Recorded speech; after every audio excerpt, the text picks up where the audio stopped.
Hello' friend, বহুত দিনেই হ'ল আপোনালোকৰ ওচৰত কোনো ধৰণৰ মিনি ব্লগ বা ভিডিঅ' আপলোড কৰা হোৱা নাই। সেয়ে ভাবিলোঁ আজি এটা মিনি ব্লগ আপোনালোকলৈ বুলি আগবঢ়া, আপোনালোকে মৰম দিব বুলি মই আশা কৰিলোঁ। ৰাতিপুৱাৰ কামখিনি কৰিয়ে মই এয়া জুৱেলাৰী পেকিং কৰিবলৈ লৈছোঁ, কাৰণ আজি মোৰ এই জুৱেলাৰীখিনি ডেলিভাৰী দিবলগীয়া আছিলে আৰু নিজে গৈ জুৱেলাৰীখিনি DTDC দি থৈ আহিব লাগিব। জুৱেলাৰী মোক এগৰাকী অৰ্ডাৰ কৰিছিলে আৰু তেওঁ যিহেতু মোৰ ৰিপিটেড কাষ্টমাৰ আছিলে, সেইবাবে তেওঁক মই গিফ্ট হিচাপে এক্সট্ৰা ইয়াৰিংছ এযোৰো দিছিলোঁ। আৰু যেতিয়া ৰিপিটেড কাষ্টমাৰৰ অৰ্ডাৰ আহে ন, তেতিয়া বহুত বেছি ভাল লাগে, কাৰণ তেওঁলোকে নিশ্চয় আমাৰ ওচৰত জুৱেলাৰী ভাল পাইছে, সেইবাবেহে আকৌ অৰ্ডাৰ কৰিছে, তেনেকুৱা যেন ফিল হয়।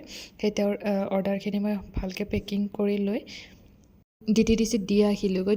তাৰপিছত ইভিনিং সময়ত হাজবেণ্ড আৰু মই গ'লোঁ মদন কামদেৱৰ ফালে ফুৰিবলৈ। ইমান বেছি ধুনীয়া পৰিৱেশ ন, তাতে এনেকুৱাকৈ ৰ'দ দি আছিলে, বহুত বেছি ভাল লাগিছিলে। পাহাৰখনৰ সেউজীয়া পৰিৱেশ লগতে ঠাণ্ডা বতাহ, ইমান ধুনীয়া যে এটা পৰিৱেশ নহয়। আপোনালোকে যদি অহা নাই এবাৰ আহিবচোন, বহুত বেছি ভাল লাগে। আজিৰ ভিডিঅ'টো ইয়াতে এৰিছোঁ, আপোনালোকে মৰম দিব বুলি আশা ৰাখিছোঁ। বাই।